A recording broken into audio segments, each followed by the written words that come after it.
Once upon a time, in a big, bright village, lived a kind couple named Chidi and Amaka. They had a cozy little house filled with love, but no children to share it with. Chidi and Amaka wished for a child to fill their home with laughter and joy. One sunny day, they went to a place called the orphanage, where children without mother and father lived. There, they met a little girl named Ugo. Ugo had a big smile and kind eyes that sparkled like the stars. When Amaka and Chidi saw her, their hearts felt warm and happy. "Hello, Ugo," Amaka said with a gentle smile. "Hi," Ugo replied, her voice as cheerful as a songbird. Chidi and Amaka played with Ugo, and they all laughed together. It was like magic. They felt like Ugo was the missing piece of their family puzzle. So, they made a big decision. "Would you like to come and live with us in our cozy house?" Chidi asked, his voice full of hope. Ugo's eyes lit up, and she nodded, her heart feeling super happy. "Yes, please," she said, bouncing a little because she was so excited.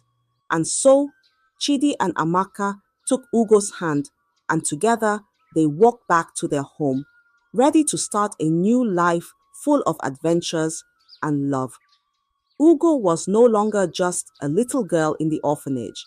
She was now a beloved daughter in a family that chose her with all their hearts.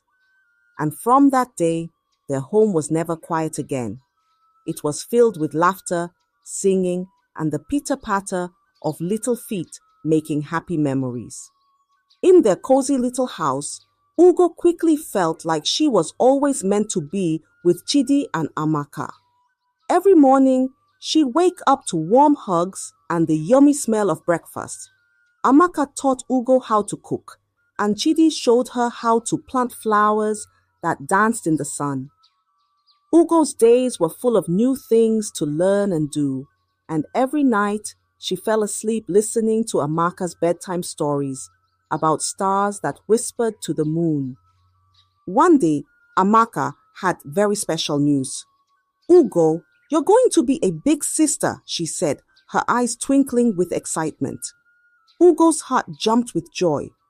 "Really?" she exclaimed, clapping her hands. "Yes, really," Chidi laughed as he lifted Ugo into the air. Not just to one baby, but two. A few months later, the house was filled with even more laughter and tiny cries. Amaka and Chidi welcomed twin daughters, Oluchi and Ebube. The twins had curly hair and giggled like little bells. Ugo loved her new sisters right away. She helped Amaka buy Fetugong little socks and singing lullabies that made the twins wiggle and smile. The house felt fuller with Oluchi and Ebube. Every corner echoed with the sounds of coos and babbling. Ugo showed her sisters how to make funny faces and blow raspberries. At night, the family would cuddle up with the twins snuggled between them, and Chidi would read stories about brave knights and clever princesses. With each passing day, Ugo felt more and more part of this wonderful family. Amaka and Chidi made sure Ugo knew how much they loved her. And Ugo loved her little sisters so much, she couldn't remember a time before them. The family's happiness grew like the flowers in their garden, bright and blooming under the sun's warm glow. And so, with hearts full of love, the family's days danced by, stitched together with smiles and sweet moments. One windy evening, when the sky was painted with clouds, something very sad happened. Chidi and Amaka were coming back from the market when their car had a big accident. It was so sudden that everyone in the village felt a cold shiver.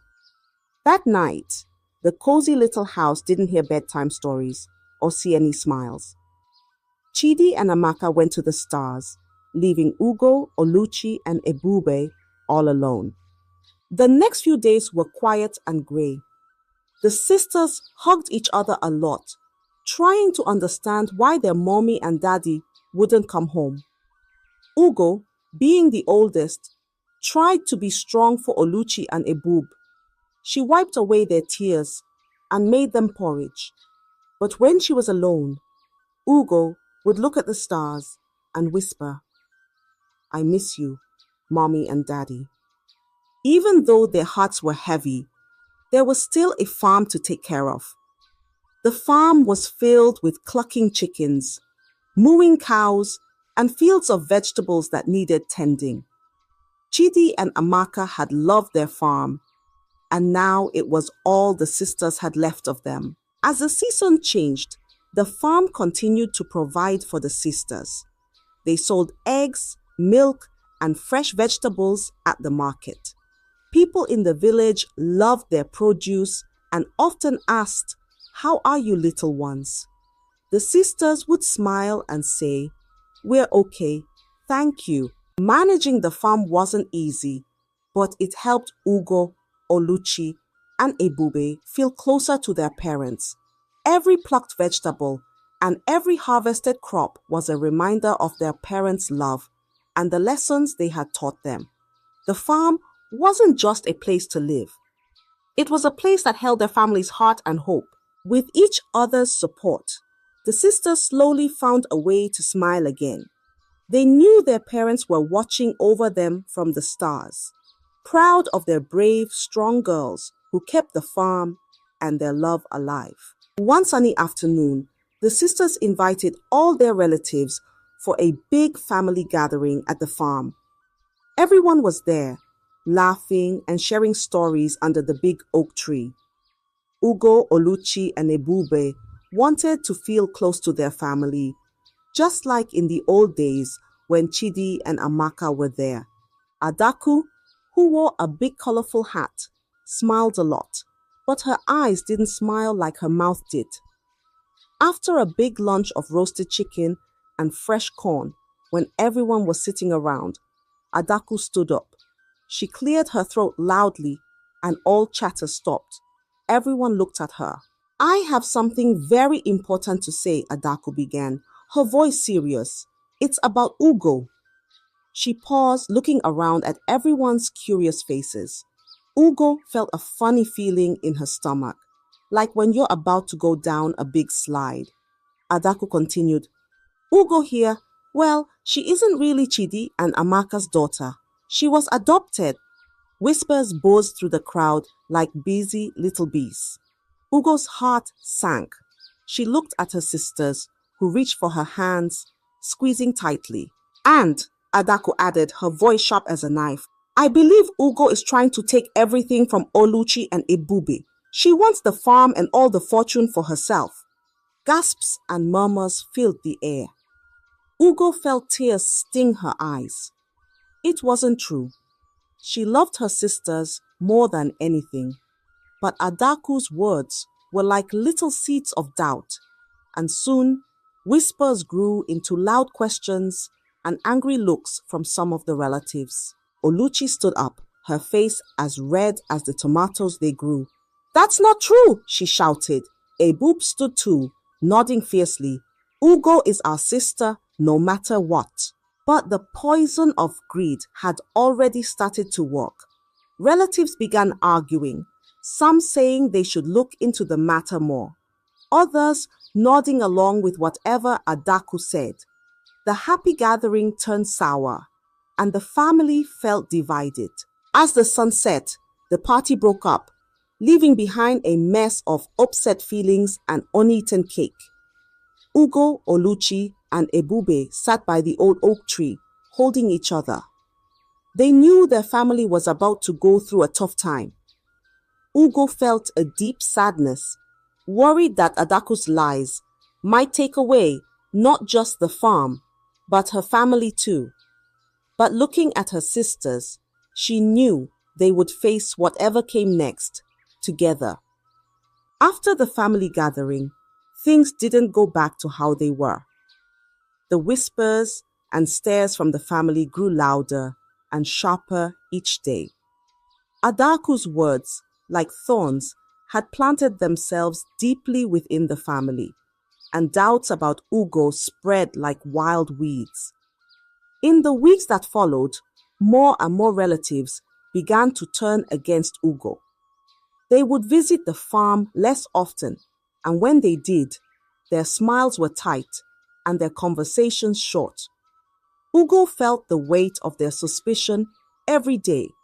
It hung around her like a cold fog. One particularly chilly morning, some of the aunts and uncles came to the farm, but not for a friendly visit. They stood stiffly, their faces stern and unforgiving, as Adaku spoke for them all. Ugo, she began, her voice cold, it's best for the family if you leave the farm. We can't have someone who might be plotting against her own sisters living here.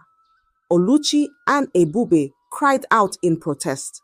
No, Ugo wouldn't do anything like that, Oluchi exclaimed, her voice fierce with loyalty. Yeah, she loves us. She loves the farm. You can't make her leave, Ebube added, her young voice cracking under the strain. But the relatives wouldn't listen. Their minds had been poisoned by greed and suspicion, fed by Adaku's malicious words. They believed that removing Ugo was the only way to protect the family's assets. Ugo stood there, her heart breaking into pieces. She looked into the faces of her family, Sia Ugong, for some sign of trust or love, but all she saw were cold eyes and closed hearts. With a heavy heart, Ugo packed a small bag with her most cherished belongings. A picture of her with Chidi and Amaka, her favorite book, and the little wooden horse Chidi had carved for her. I love you, Oluchi, Ebube, Ugo said, hugging her sisters tightly, her voice a whisper among the shouting. Remember, no matter what, I'm always your sister. With tears streaming down her face, Ugo walked away from the farm, the only home she had ever known. Behind her, Oluchi and Ebube cried, their sobs echoing in Ugo's ears as she walked into an uncertain future. Alone and betrayed, Ugo wandered away from the village, her thoughts swirling like leaves in a storm. The farm's rolling fields and the laughter-filled rooms seemed like a distant dream now. As the sun set, casting long shadows on her path, Ugo felt the sharp sting of isolation. But deep down, a small flame of hope flickered stubbornly.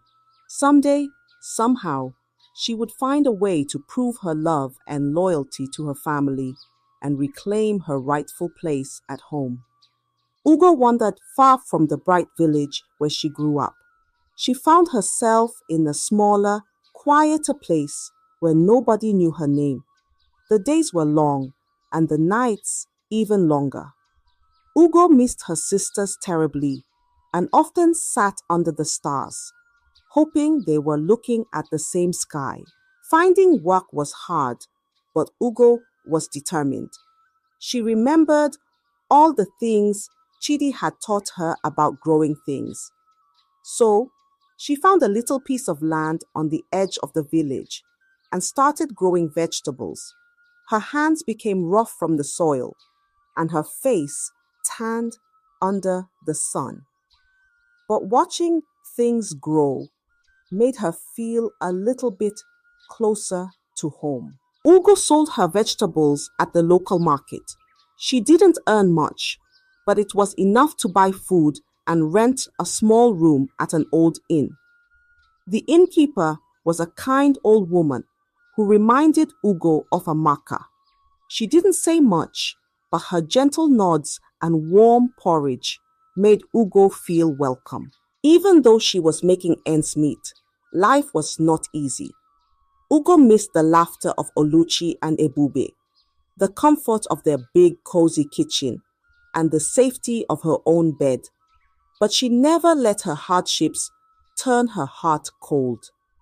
She shared what little she had with others who were struggling, remembering how her parents had taught her to be kind and generous. Every night before falling asleep, Ugo would think about her sisters. She hoped they were safe and happy. She hoped they knew she didn't leave because she wanted to. And above all, she hoped that one day They would understand why things happened the way they did and would forgive her for leaving.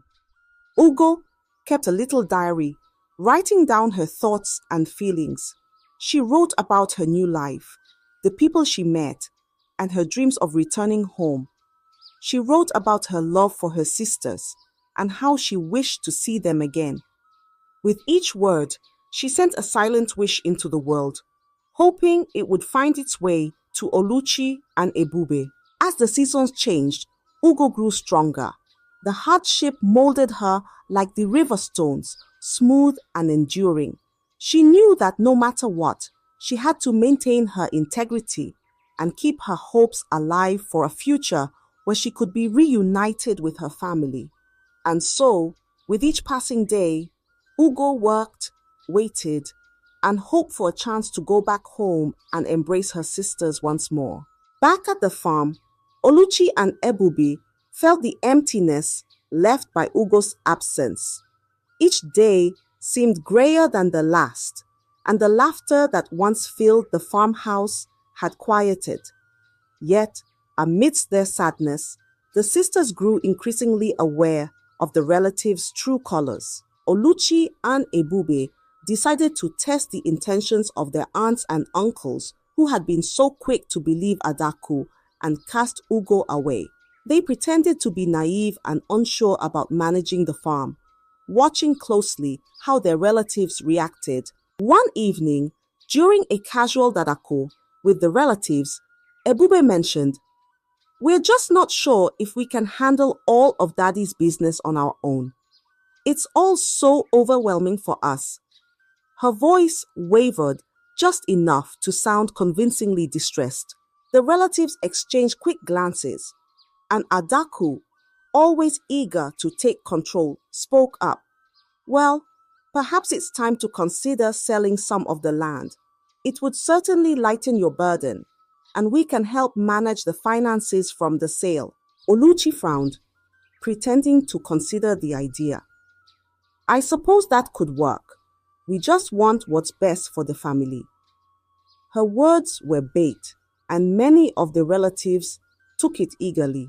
Over the next few weeks, Oluchi and Ebube observed their relatives discussing plans among themselves, often suggesting ways to break off pieces of the farm for sale. The sisters pretended to agree, but never signed any papers or made any deals. They noticed how some relatives, who had never shown interest in the farm's workings, suddenly had many ideas about improving the farm, which always involved selling valuable assets or cutting down costs that affected the workers' livelihoods. The final confirmation of their relatives' greed came when they overheard a conversation between Adaku and Uncle Joe. They were in the barn, speaking in hushed, eager tones. "Once the girls agree to sell the north field, we can push them for the orchards next. They don't know the value of what they have. We'll make a fortune." Hearing this, Oluchi and Ebube felt a cold wave of realization wash over them. The relatives didn't care about the legacy their parents wanted to leave them. They only cared about how much money they could make from it. That night, in the privacy of their room, the sisters held each other, the decision clear. "We need to find Ugo," Oluchi whispered fiercely. "She's the only one we can trust, the only one who truly loves this place like we do." Ebube nodded, her resolve hardening. "We'll bring her back, and together we'll protect what Mom and Dad built. It's time we stand up to them, for Ugo, for us, and for the farm." With heavy hearts, but a clear purpose, Oluchi and Ebube began planning how to reconnect with Ugo, unaware of how much she longed to return. Their bond, forged in the face of deceit and betrayal, became their strength, and their resolve to reunite their family grew with each passing day. In the cool light of dawn, Oluchi and Ebube stood at the edge of their farm, looking out over the fields that stretched towards the horizon. They knew what they had to do: find Ugo and bring her home. Their hearts were heavy with regret for not having defended Ugo stronger when she needed them most. Now they were determined to make things right. Their first step was to gather any information they could about Ugo's whereabouts. They remembered the small inn at the edge of a nearby village where Ugo had mentioned finding work. With hopeful hearts, they set out, walking the paths once trodden by their sister. Arriving at the village, Oluchi and Ebube went straight to the inn. The old innkeeper, a kind woman with a gentle smile, recognized the girls from Ugo's descriptions. "Oh, you must be Oluchi and Ebube," she said, her voice warm. "Ugo spoke of you often, with such love." The sisters felt a pang of sadness, mixed with relief. They were on the right track. "Please, do you know where she is now? We need to find her," Ebube asked, her voice urgent. The innkeeper nodded, understanding the seriousness of their request. "Ugo left a few weeks ago," she explained. "She found a small piece of land to farm, just south of here. She's been living there, trying to make her own way." Thanking the innkeeper, Oluchi and Ebube hurried south, following the directions given. The journey was tough, their anxiety growing with each step, but the thought of seeing Ugo again pushed them forward. After hours of walking, they finally saw a small plot of land that was clearly well tended, with rows of vegetables growing neatly. And there, in the middle of the field, was Ugo. Her back was to them, but they would recognize her anywhere. She was bent over a row of plants, her figure strong and determined. "Ugo!" Ebube called out, unable to hold back her excitement. Ugo turned around, and upon seeing her sisters, her eyes filled with tears. For a moment, nobody moved. Then, all at once, they ran towards each other, meeting in an embrace that spoke of missed time, love, and forgiveness. "I'm so sorry," Oluchi said, holding Ugo tightly. "We should have never let them send you away." Ugo shook her head, her voice thick with emotion. "No, I should have stayed and fought. But I'm just so glad you're here now." They sat down right there in the field under the open sky and talked for hours.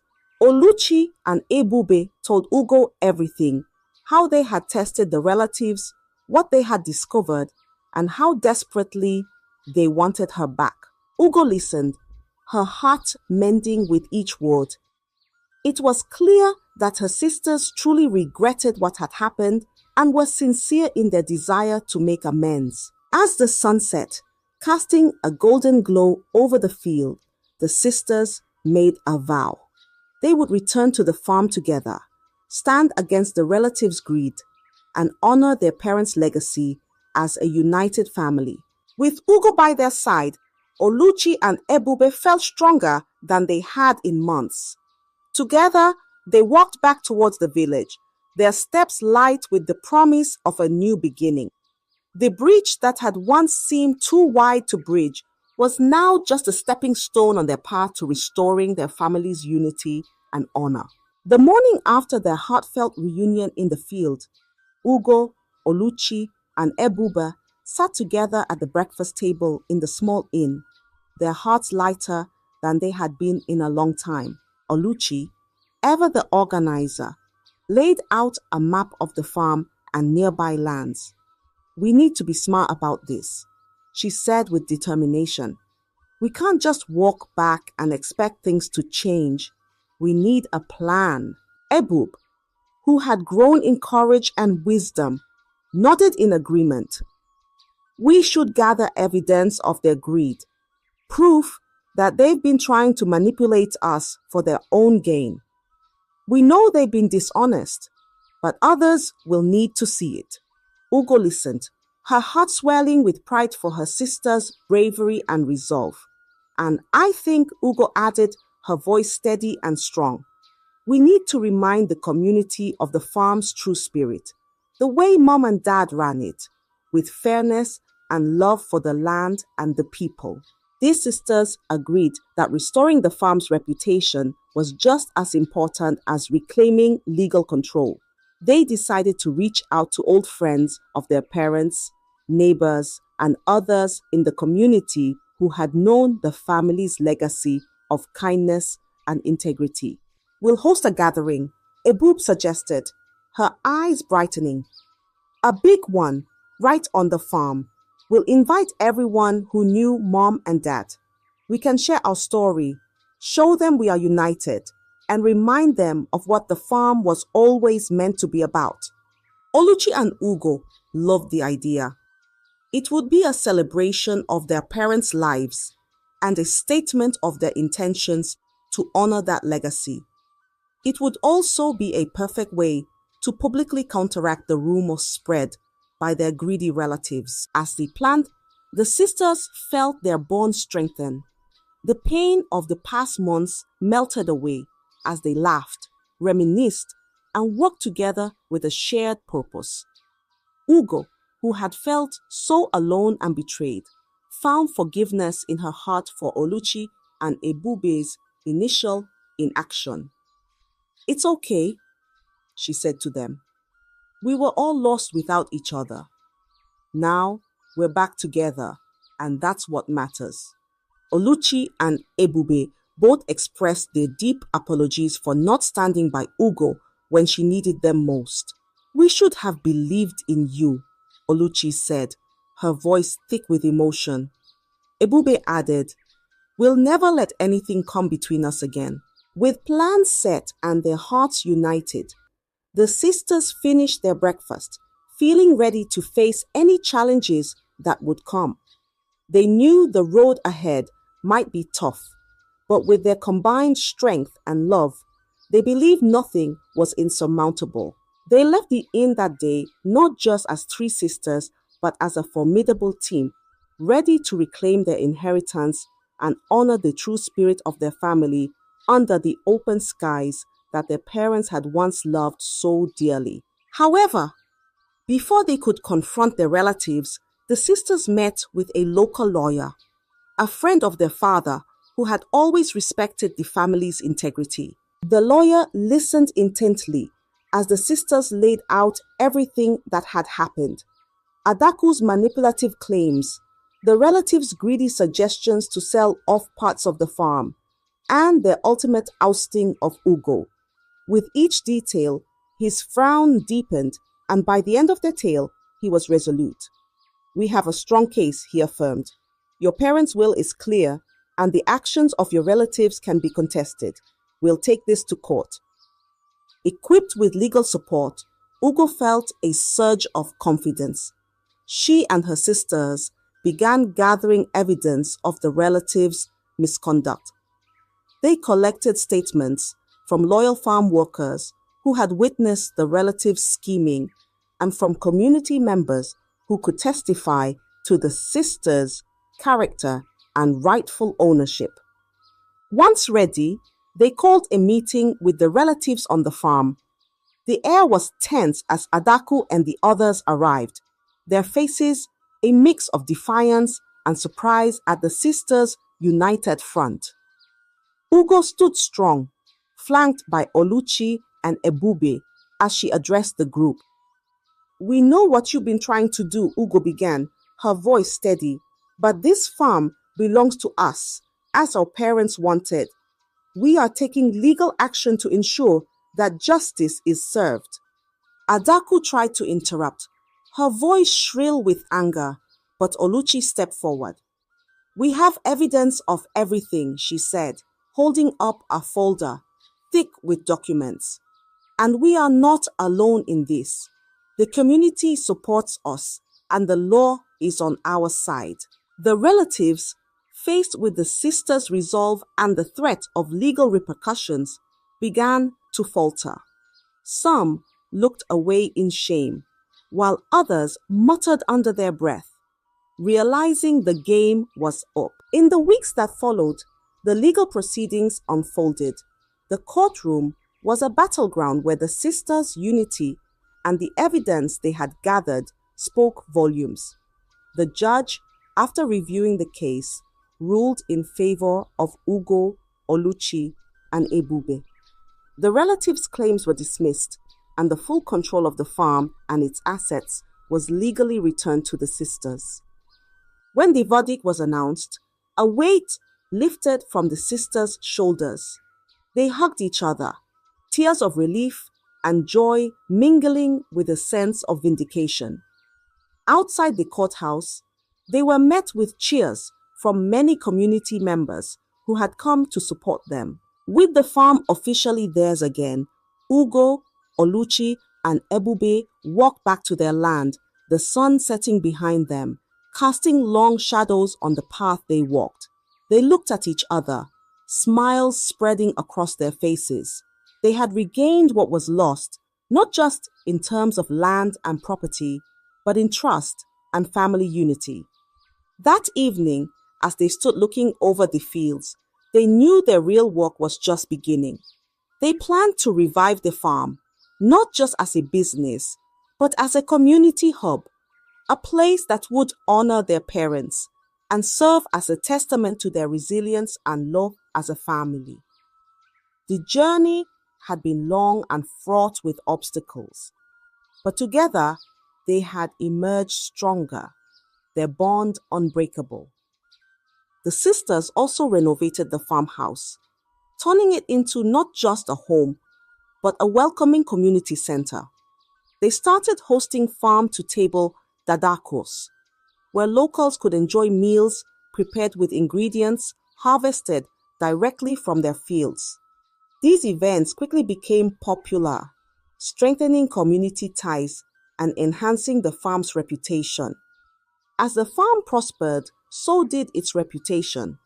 People from nearby towns began to talk about the sisters' success and their commitment to sustainable agriculture. The local schools started field trips to the farm, where Ugo, Oluchi, and Ebube taught children about farming and the environment. These activities not only brought the community closer, but also instilled a sense of pride in everyone involved. Ugo's leadership was pivotal. Her calm demeanor and clear vision in the face of challenges inspired everyone working on the farm.